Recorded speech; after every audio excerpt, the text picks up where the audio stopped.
여러분 반갑습니다. 5월 6일 수요일 예배를 하나님께 드리시겠습니다. 잠깐 함께 기도하겠습니다. 하나님 아버지 감사합니다. 5월 첫째 주 수요일 예배를 하나님 앞에 드립니다. 우리 교우들 각 가정에서 예배를 드리지만 함께 하여 주시고 우리의 마음과 뜻과 정성이 주님 앞에 나아가게 하시고 또한 나에게 말씀하시는 주의 음성을 듣게 하시고 주님을 경험하는 복된 시간이 되게 도와주옵소서. 우리의 예배를 기뻐 받으시고 주의 음성을 듣는 복된 시간이 되기를 예수님의 이름으로 축복하며 기도하옵나이다. 아멘. 우리 찬송 함께 하시겠습니다. 우리 찬송가는 301장입니다. 찬송가 301장 지금까지 지내온 것 함께 찬양하시겠습니다.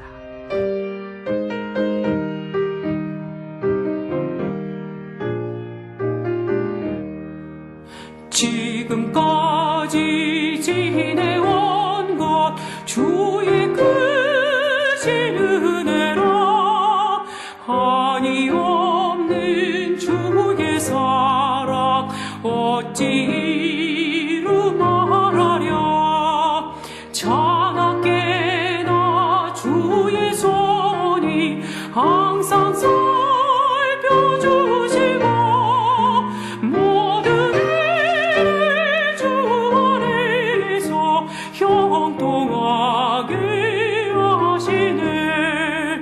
몸도 맘도 연약하나 새 힘 받아 살았네. 물 붓듯이 부으시는 주의 은혜 족하다. 사랑 없는 거리에 나 험한 주의 손에 굳게 잡고 찬송하며 가리라.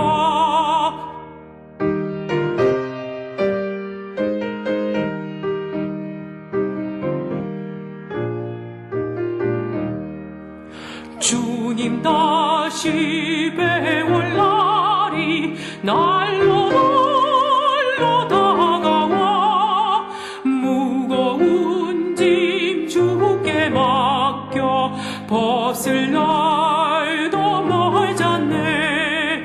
나를 위해 예비하시 고향집에 돌아가 아버지의 품 안에서 영원토록 살리라. 오늘 우리에게 주시는 하나님 말씀은 느헤미야 1장입니다. 우리 구약 성경 727페이지 구약 성경 727페이지 느헤미야 1장 1절부터 11절 말씀입니다.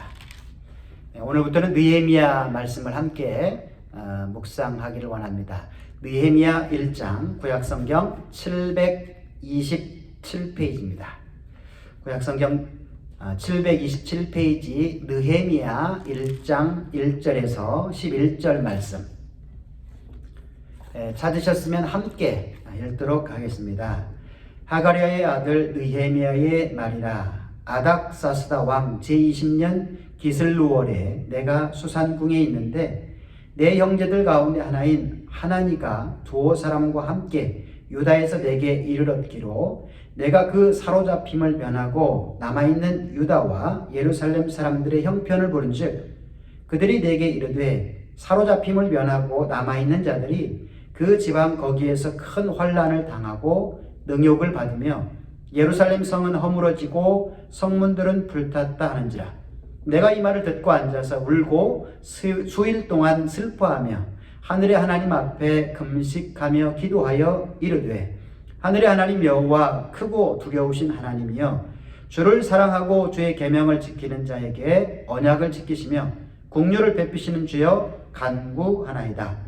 이제 종이 주의 종들인 이스라엘 자손을 위하여 주야로 기도하오며 우리 이스라엘 자손이 주께 범죄한 죄들을 자복하오니 주는 귀를 기울이시며 눈을 여시사 종의 기도를 들으시옵소서.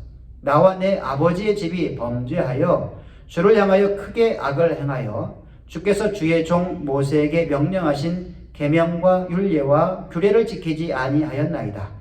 옛적에 주께서 주의 종 모세에게 명령하여 이르시되 만일 너희가 범죄하면 내가 너희를 여러 나라 가운데 흩을 것이요 만일 내게로 돌아와 내 계명을 지켜 행하면 너희 쫓긴 자가 하늘 끝에 있을지라도 내가 거기서부터 그들을 모아 내 이름을 두려고 택한 곳에 돌아오게 하리라 하신 말씀을 이제 청하건대 기억하옵소서. 이들은 주께서 일찍이 큰 권능과 강한 손으로 구속하신 주의 종들이요 주의 백성이니이다. 주여 구하오니 귀를 기울이사 종의 기도와 주의 이름을 경외하기를 기뻐하는 종들의 기도를 들으시고 오늘 종이 형통하여 이 사람 앞에서 은혜를 입게 하옵소서 하였나니 그때 내가 왕의 술 관원이 되었느니라. 아멘. 예, 오늘부터 우리 느헤미야를 함께 묵상해 나가려고 합니다. 느헤미야는 다 무너진 성전과 성벽을 다시금 재건하는 일에 힘썼던 그런 사람입니다. 바벨론 포로 3차 귀환하여서 중단되었던 성벽 재건하는 일을 다시금 독려하여서 기적처럼 52일 만에 다시 완성하는 놀라운 역사를 나타냈던 그러한 인물입니다. 우리가 느헤미야를 함께 묵상하는 이유는 지금 코로나 바이러스로 인해서 우리의 신앙과 우리의 믿음들이 많이 무너져 있는 상태입니다.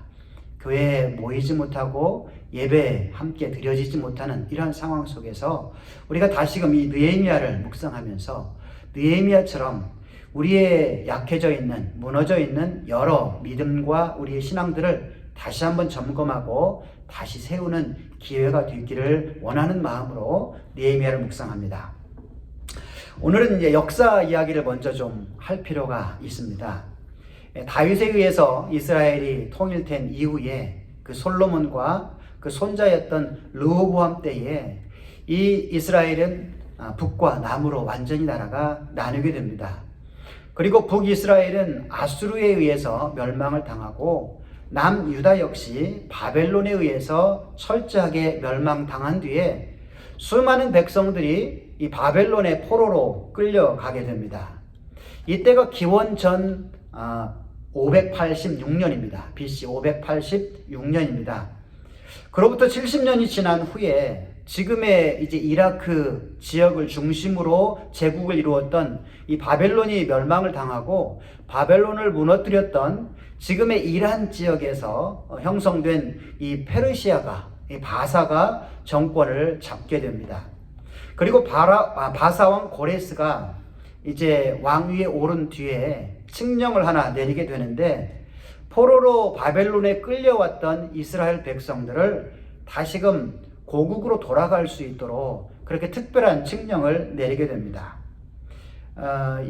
그래서 결국 수룹바벨에 의해서 1차 수룹바벨이 이스라엘 백성들을 이끌고 1차로 귀환을 하게 되죠. 이때가 BC 536년경입니다. 그리고 약 80년이 지난 뒤에 바사왕이었던 아닥사스다 때에 에스라의 인도하에 의해서 2차 이스라엘 백성들이 이제 다시금 고향으로 돌아오는 일이 있게 됩니다. 1차와 2차에 걸쳐서 수룹바벨과 에스라는 돌아와서 당시에 이제 바벨론에 의해서 철저하게 무너진 뒤에 방치되어 있는 성전과 성벽을 재건하는 일을 다른 어떤 일보다도 앞서 힘을 쓰게 됩니다. 하지만 그 일이 쉽지는 않았습니다. 왜냐하면 방해하는 세력들이 많이 있었거든요.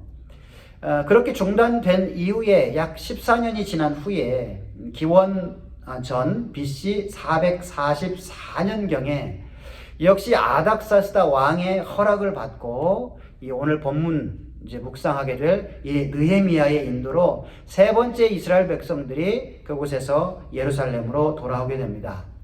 그리고 앞서 말씀드렸듯이 52일 만에 모두가 힘을 써서 이 성벽 재건의 완성을 이루어냅니다. 이 위대한 사역을 하였던 이 느헤미야는 어떤 모습이었고 어떤 모습이 하나님께 이렇게 귀하게 쓰임 받을 수 있었는가? 우리의 모습이 이 느헤미야를 통해서 다시 한번 점검되어지기를 원하고, 또 이 느헤미야처럼 정말 우리의 무너져 있는 여러 신앙과 믿음과 공동체의 모습들이 다시금 회복되어지는 놀라운 역사가 이 말씀을 묵상해 나아가면서 우리 속에, 우리의 가정 속에, 우리의 공동체 속에 날마다 일어나는 역사가 있기를 간절히 소원합니다. 먼저 이 느헤미야는 자기 민족과 또 예루살렘 성전에 대한 그 관심이 남달랐음을 보여주고 있습니다. 그는 비록 이 페르시아의 바사에 살았지만 늘 그 생각은, 그 관심은 자기 본향 예루살렘이었습니다. 한 사람이 어떤 것에 관심을 많이 갖느냐는 그 사람이 어떤 것을 위해서 시간을 쓰고 또 물질을 어디에 쓰느냐 보면 알 수가 있습니다. 사람은 보통 자기가 관심 갖는 곳에 돈도 쓰고 시간도 쓰는 경우가 많이 있습니다. 예를 들어 책에 관심이 많은 사람은 책 읽는 데에 시간을 많이 씁니다. 그리고 돈만 있으면 책을 이렇게 삽니다. 골프에 관심이 있는 사람은 집안일은 별로 신경 쓰지 않고, 또 아이들과 놀아줄 시간은 없어도 이제 뭐 서너 시간, 너다섯 시간을 이 골프를 치는데 보내는 경우를 봅니다. 아이들을 위해서 장난감을 사줄 돈은 없어도, 또 자기 와이프나 남편을 위해서 이 뭐 옷 하나 장만할 돈은 없어도 자기 새로 나온 골프채를 장만하려는 데에는 수십, 수백 달러를 아낌없이 지출하는 경우를 보게 됩니다. 오늘 본문의 이 느헤미야는 그가 가진 최대의 관심은 바로 이스라엘 백성, 그리고 두고 온 본향 예루살렘 성이었습니다. 지금은 비록 끌려와서 남의 나라에 살고 있지만 느헤미야의 이 마음만큼은 늘 예루살렘에 있었던 것입니다. 지금은 비록 이방 땅에서 이방의 왕을 섬기는 신하로 살아가고 있지만 그의 마음은 두고 온 예루살렘 성전이 어떻게 되었는지, 예배는 잘 드려지고 있는지, 성벽은 잘 보존되어 있는지, 이러한 데에 온통 관심이 가 있었다라는 사실입니다. 그런 그가 자기 형제, 오늘 본문을 보니까 하나니가 예루살렘에서부터 돌아왔다라는 소식을 듣고 열일 제끼고 그 형제를 부릅니다. 그리고 예루살렘의 현 상황이 어떤지를 자세히 묻습니다. 그 2절이죠. 내 형제들 가운데 하나인 하나니가 두오 사람과 함께 유다에서 내게 이르렀기로 내가 그 사로잡힘을 면하고 남아있는 유다와 예루살렘 사람들의 형편을 물었다라고 말합니다. 우리도 이곳에 살면서 누가 한국에 다녀오면 한국 어때요? 서울은 어때요? 많이 변했어요? 이렇게 묻습니다. 하지만 이 느헤미야가 예루살렘과 유다의 소식을 물었던 것은 그저 지나가는 듯이 그냥 형식상 인사로서 물은 것이 아니었습니다. 그의 마음은 늘 본향인 예루살렘 성에 있는데 지금은 갈 형편이 되지 않기 때문에 본향을 향하는 그리움의 마음이 이 질문 속에 담겨 있는 모습을 볼 수가 있습니다. 어떻게 할 수 있냐면 느헤미야가 그 하나니를 통해서 이 예루살렘이 어떠하다라는 소식을 들은 뒤에 막 울면서 금식하고 기도했다라고 성경이 언급하고 있는 모습을 보면 알 수 있습니다. 그리고 보면 우리도 이국 땅에 지금 살고 있지만 흔히 우리가 외국에 살 때에 언제 여러분 고향이 그립습니까? 뭐 이국 땅에서 돈 많이 벌고 성공하고 부자가 되면 고향이 그리운 것이 아니고 오히려 돈도 못 벌고 뭐 실패하고 몸이 아프고 그러면 더 고향이 생각납니다. 밤하늘에 떠 있는 달을 쳐다보면서, 보름달을 쳐다보면서 아이고 내가 한국에 있었으면, 고향에 있었으면 하는 그러한 생각들 가지고 고향을 더 그리워하는 경우가 있습니다. 그런 면에서 볼 때 이 느헤미야는 물론 이방 땅에 머물고는 있지만 이 느헤미야는 성공한 사람입니다. 대제국이었던 페르시아의 그 왕의 신임을 한 몸에 받고 있었던 그러한 위치에 있습니다. 심지어는 페르시아 사람들도 그 땅에 살고 있는 그 원주민들한테도 부러움을 살 정도의 위치에, 성공한 사람의 위치에 있었습니다.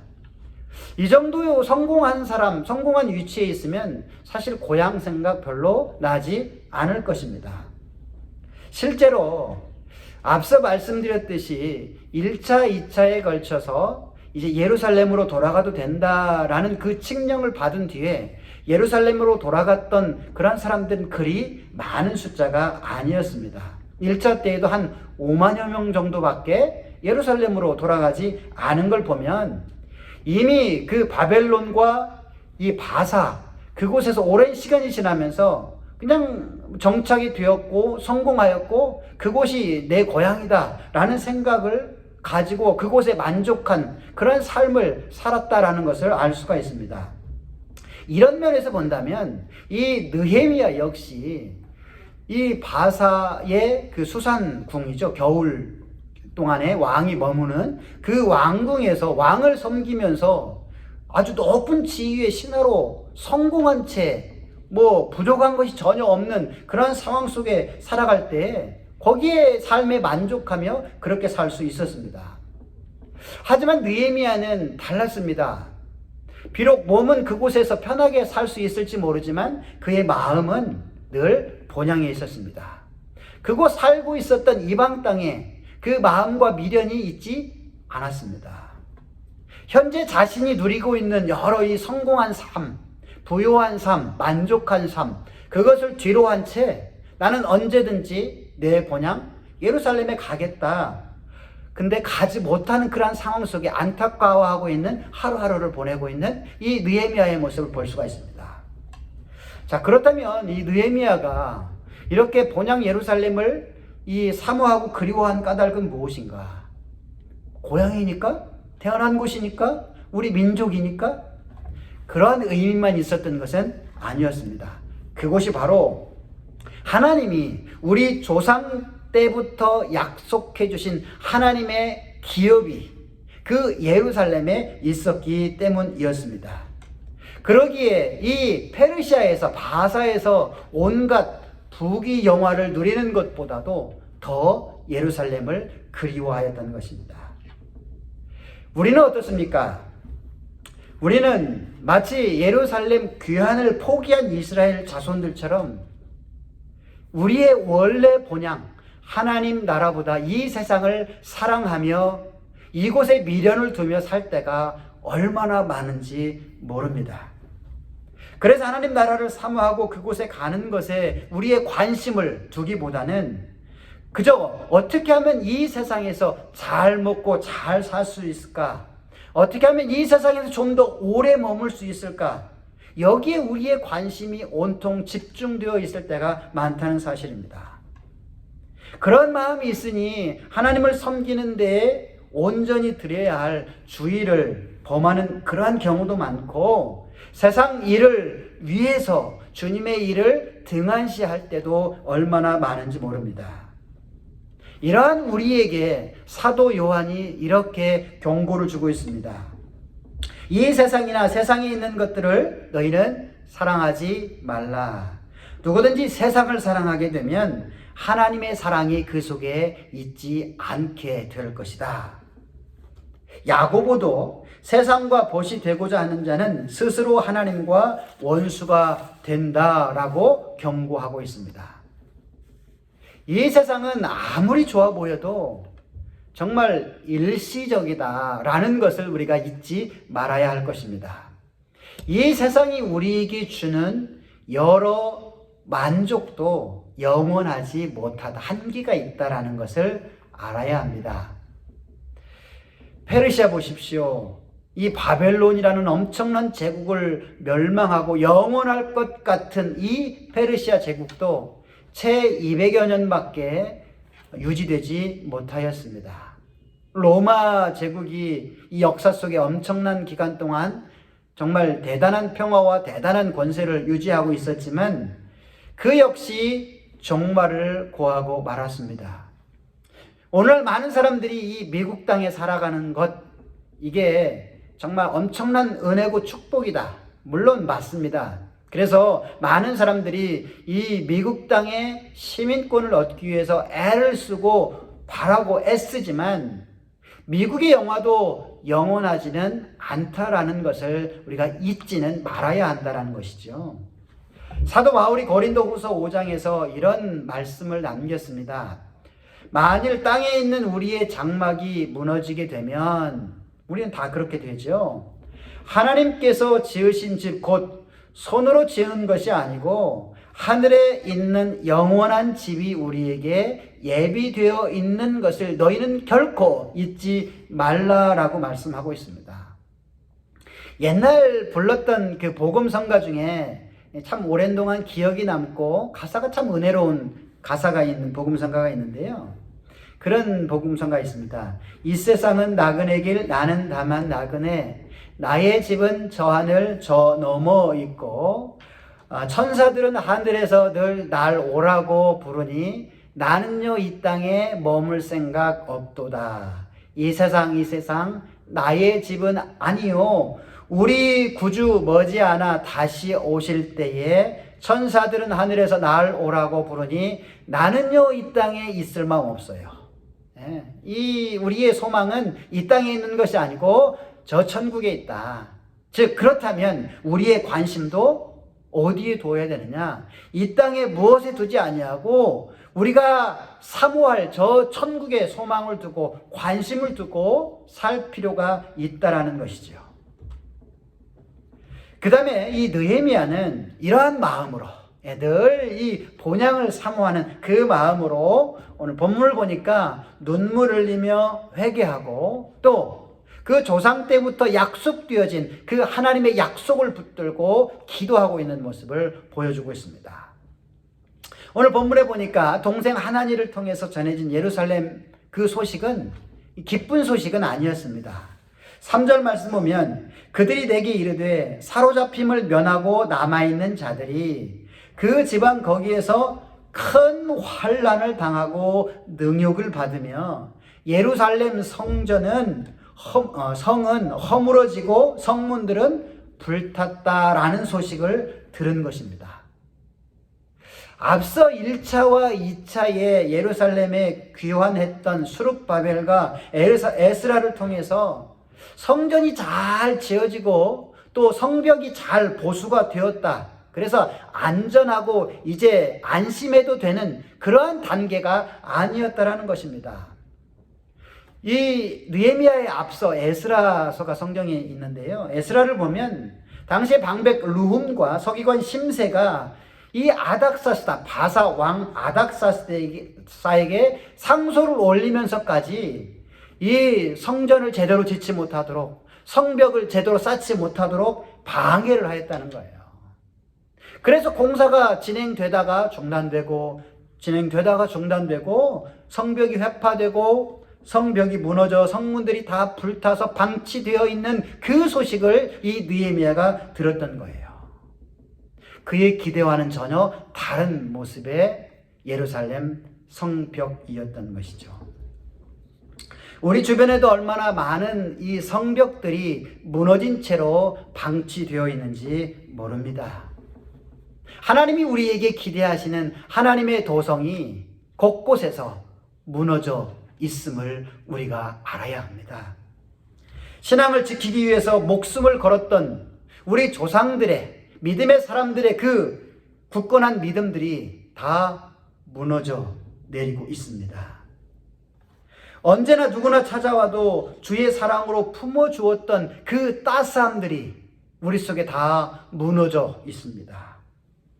주님 일이라면 몰불 가리지 않고 달려들었던 그 열정, 그 열망, 그 열심들이 다 무너져 내리고 있습니다.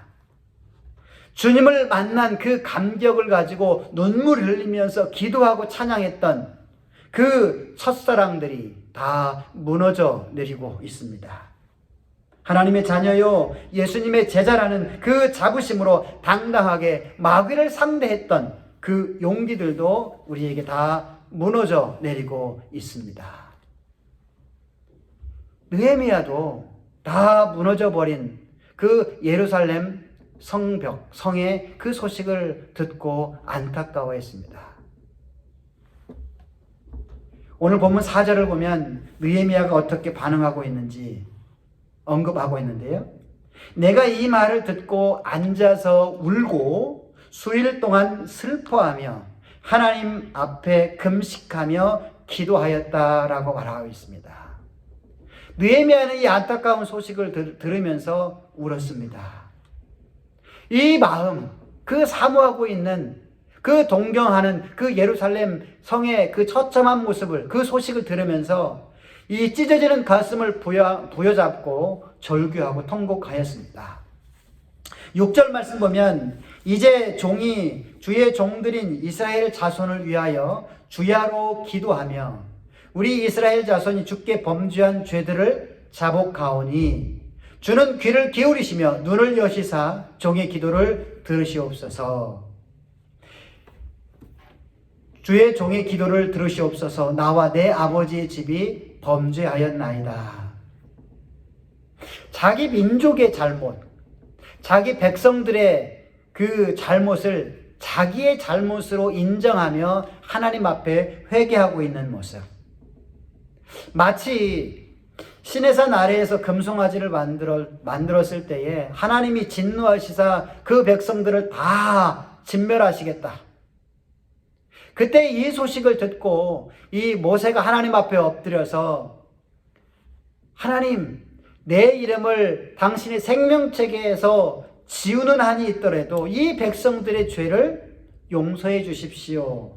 그렇게 엎드렸던 그 모세의 심정으로 이 느헤미야도 오늘 엎드려서 회개의 눈물을 흘리고 있습니다. 우리 그리스도인들이 지금 해야 할 일이 무엇일까요? 이 느헤미야와 같은 이 울음이 필요한 때입니다. 그냥 많이 울었으면 합니다. 코로나 바이러스로 인해서 교회의 문이 닫혀지고 제대로 모여서 예배를 드려지지 못하는 이러한 상황들을 보면서 우리가 하나님 앞에 엎드려서 울어야 하지 않겠는가? 믿음이 무너져 내리는 그러한 신앙인들을 보면서 복음의 능력을 완전히 잃어가고 있는 그런 이 교회의 모습들을 보면서 하나님의 능력과 창조의 법칙을 거스리는 이 역사와 이 세상의 인류를 보면서 우리가 비판하고 손가락질을 하기에 앞서서 먼저 그 문제와 그 잘못이 나의 잘못이요 나의 죄악이다라고 인식하면서 엎드려서 눈물을 흘리고 회개하고 기도하는 모습.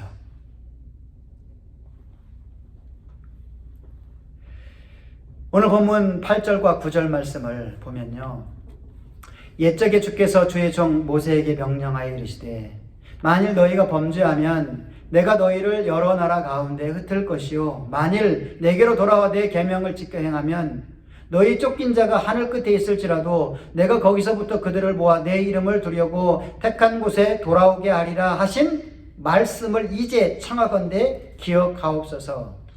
이 느헤미야가 한참 눈물을 흘린 뒤에 하나님 앞에 엎드려서 금식하며 기도할 때 그 기도의 근거가 뭡니까?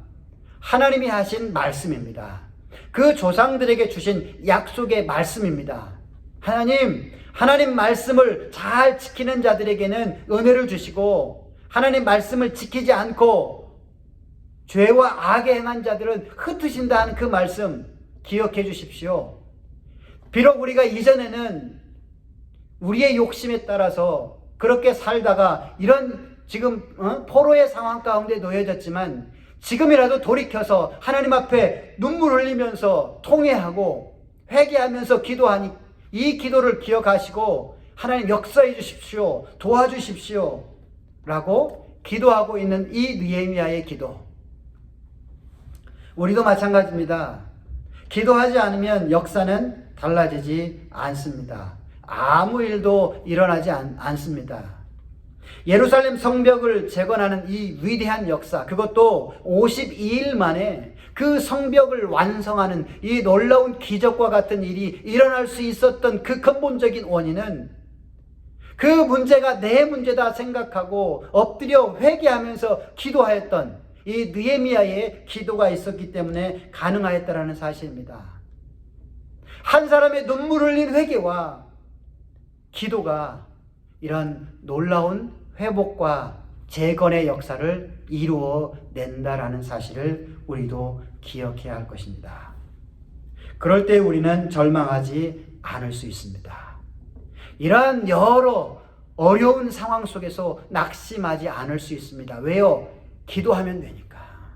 우리에게는 기도라는 놀라운 능력이 있기 때문에 우리가 각 가정에서 이 말씀을 보면서 다른 일은 하지 못할지라도 기도하는 일만큼은 우리가 잊지 말고 힘써 기도하는 저와 여러분 되었으면 좋겠습니다. 지금 상황, 여러 어려운 상황들, 또 믿음이 연약하여서 믿음이 넘어지고 있는, 신앙이 흔들리고 있는 많은 사람들, 또 우리 공동체와 우리 가정들이 안고 있는 우리 주변의 여러 중보의 기도의 제목들을 가지고 하나님 앞에 그 문제가 내 문제입니다. 내 잘못입니다. 원인이 나에게 있습니다. 그런 마음을 가지고 진심으로 회개하고 진심으로 눈물 흘리고 진심으로 엎드리고 진심으로 기도하는 저와 여러분 되었으면 좋겠습니다. 느헤미야처럼. 또한 느헤미야는 이렇게 기도만 하고 끝난 것이 아닙니다. 적극적으로 자원하고 헌신하고 있는 모습을 봅니다. 예전에 제가 한번 소개한 적이 있는데 저희 선배 목사님 이야기입니다. 이분이 부천이라는 곳에서 이제 개척을 했습니다. 개척을 해가지고 교회가 이제 한참 이제 부흥을 하게 되었는데요. 그래서 이제 부교역자들을 이제 부르고 초청하게 된 청빙을 하였는데 조건이 하나 있었습니다. 한 3, 4년 되면은 이제 그 개척을 할 수 있도록 우리 부교역자들이 개척을 할 수 있도록 그렇게 지원하는 일을 하였습니다. 애정하는 교회에서는 이제 뭐 자금만 지원을 해가지고 개척할 수 있도록 이렇게 하는 경우가 많은데 이 목사님은 좀 독특해서 누구든지 이 교회 안에, 그러니까 모 교회 안에서 데리고 나아갈 수 있는 사람 다 데리고 나아가서 개척을 해라 이렇게 지원하는, 그래서 한 10개 정도 교회를 이렇게 개척을 해 주었습니다. 그런데 그렇게 해서 개척해 나간 교회들이 처음에는 뭔가 좀 잘 되는가 싶더니 자꾸 이제 그 침체가 되는 모습들을 보게 됩니다. 뭐가 문제일까 이렇게 고민하면서 기도하는데 어느 날 이런 응답이 오더랍니다. 한참 기도하고 있는데 야, 네가 나가서 개척하면 되지 않겠느냐. 이런 자꾸 이 부담감, 응답이 와서 처음에는 당황했지만 결국 이 목사님이 그 모교회를 사임을 하고 직접 나아가서 개척을 했답니다. 그랬더니 모교회보다도 훨씬 크게 부흥하는 역사가 있었다라는 간증을 들은 적이 있습니다. 오늘 본문의 느헤미야 역시 앉아서 그냥 눈물만 흘리고 그냥 기도만 하고 끝난 것이 아니었습니다. 11절 말씀 보면 주여 구하오니 귀를 기울이사 종의 기도와 주의 이름을 경외하기를 기뻐하는 종들의 기도를 들으시고, 이유죠. 오늘 종이 형통하여 이 사람 앞에서 은혜를 입게 하옵소서 하였나니 그때에 내가 왕의 술 관원이 되었다라고 말씀하고 있습니다. 이제 직접 그 아닥사스다 왕 앞에 나아가서 요청하겠다라는 결단과 헌신의 모습을 보여주고 있다는 것입니다. 무너져 앙치된 성벽 누가 재건할 수 있겠는가? 내가 해야 합니다. 이사야가 고백한 것처럼 주님, 내가 여기 있습니다. 나를 써주십시오. 바로 나부터 결단하고 그 일을 위해서 헌신할 수 있어야 합니다. 그때 하나님의 진정한 부흥과 회복의 도구가 될 수 있기 때문입니다.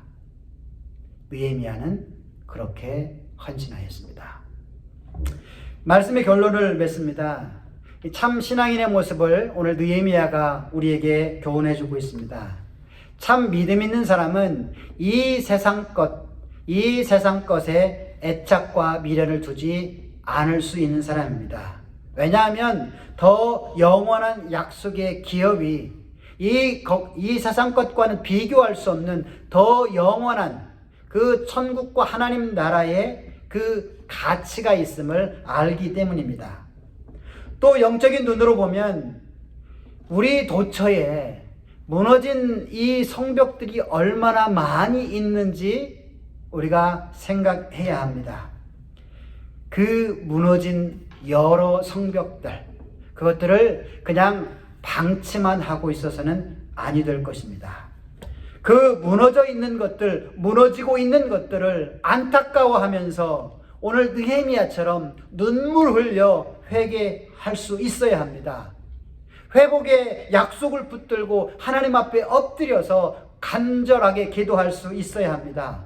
그리고 주님, 그 일을 내가 하겠습니다. 나를 써주십시오.